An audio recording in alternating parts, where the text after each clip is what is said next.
We all graduated armed with current knowledge and enthusiasm for launching ourselves into our careers. Our next speaker will take us on a journey to discover some unwritten rules about succeeding in life, career, and in business. As you listen to his story, you'll discover that he didn't read the rule book, and that has made all of the difference. If you have seen the iconic BCIT Aerospace Campus in Richmond, or if you have traveled through Vancouver's airport, you have seen his firm's work. Don Kasian is the president of Kasian Architecture, Interior Design, and Planning, with offices across Canada and in the Middle East. To our graduates today, if you can imagine an industry or a place you'd like to work, Don and his team have been there. Please join me in welcoming a former member of the BCIT Foundation, an inspiring entrepreneur, and a man who believes in the power of uncommon sense, Don Kasian.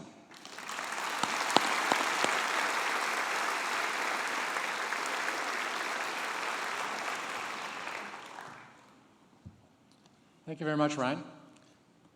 Ryan pointed out earlier, this is a tremendous recruiting opportunity for our firm here. Good morning, ladies and gentlemen. Congratulations to each of you here today. Whether you're a graduate or a family or friend of a graduate, you deserve to celebrate all day. In my introduction, you heard that before starting my career, I'd never read the rule book.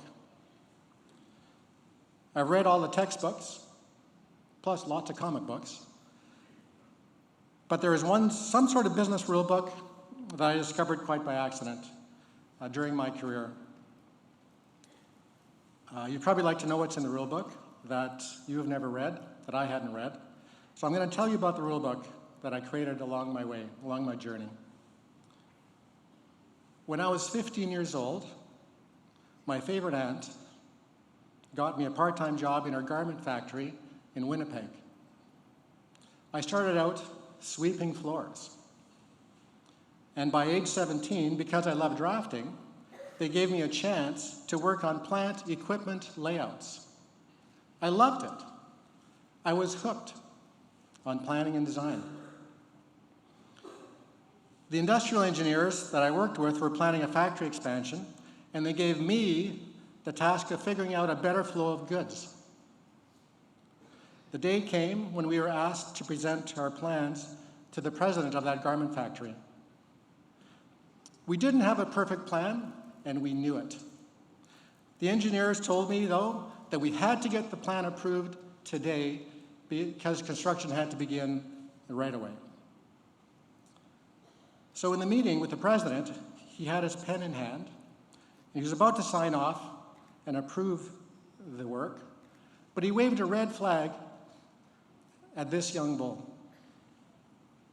He said, "I'll sign off if you really feel this is the best you can do." I was 17 and had no regard for the rules, so naturally, I made a career-threatening move. I threw down my broom, I spoke up and said, "What if we flip the shipping department with the sewing area?" And the president said, "Great, come back in a couple of days with a revised plan." I faced an angry team as we scrambled to get a new plan in place. But 48 hours later, we had a plan signed off. And somehow, I still had my part-time job. More importantly, my love for design had been cemented. At 24, I was armed with my architecture degree and working in the profession I loved. I was asked to design the expansion of Winnipeg's Boeing plant to the north of their existing building. For 1 week, I studied their processes and layouts. But the expansion north made no sense to me.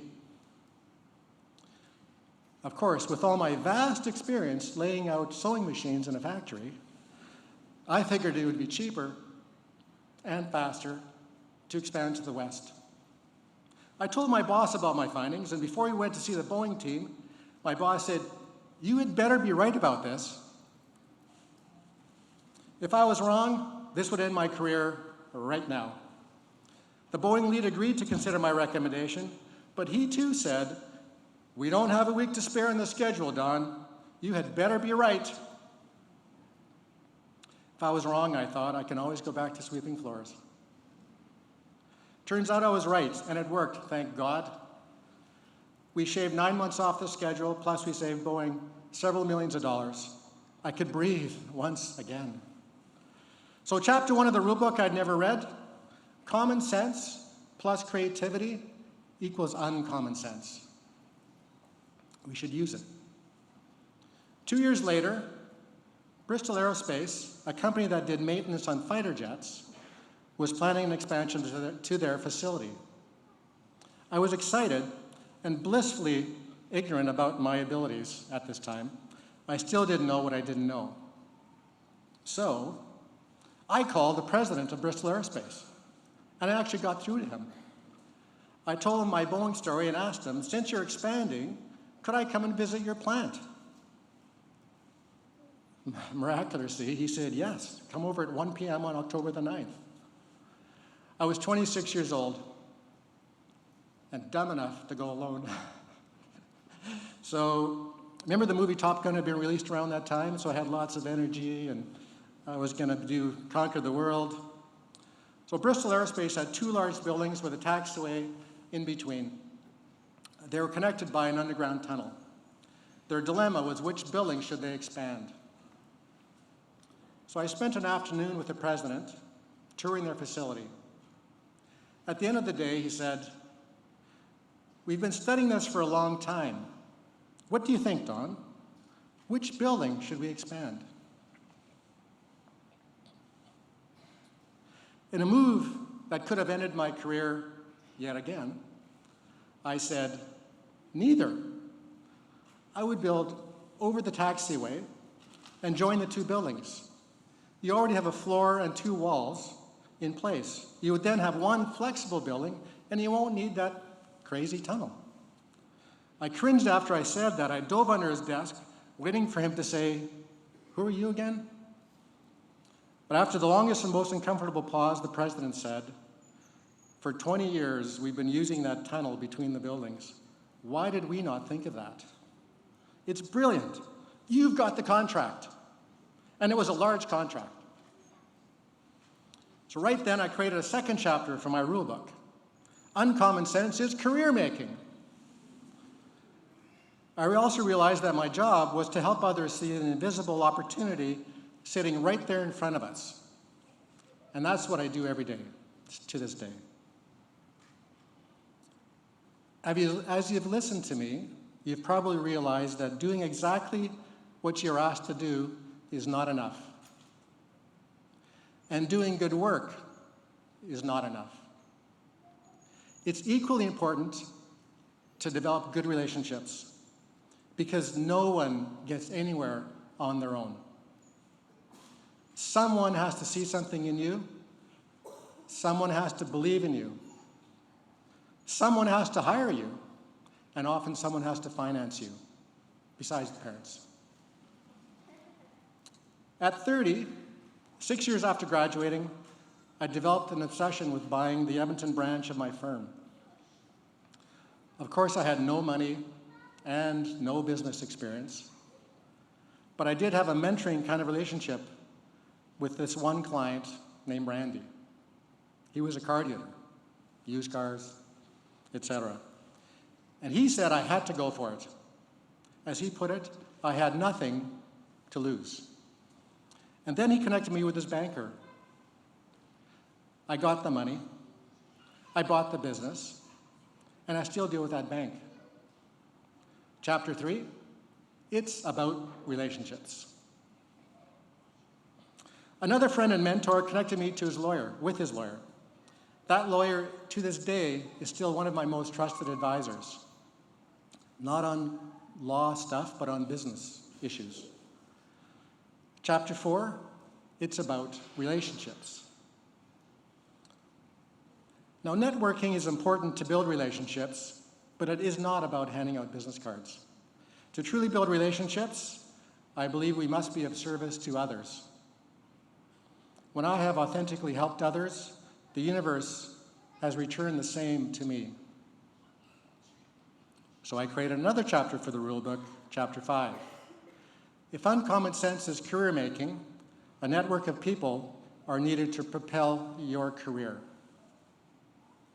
Nowhere were those people more critical than in learning, continuous learning. For me, the shortest distance to knowledge is to find and learn from an expert or coach, like we have here at BCIT. At one point, I had a coach for golf, a coach for French, one for swimming, one for surfing, another for yoga, for strength and conditioning, plus several business coaches. I had 9 in total, more than days in the week. My coaches were great for my learning, but there was so much more to it. Each of them was inspiring. Each propelled my confidence. Each uplifted my spirit and helped me soar. I had surrounded myself with amazing people. I continue to have fantastic coaches and mentors.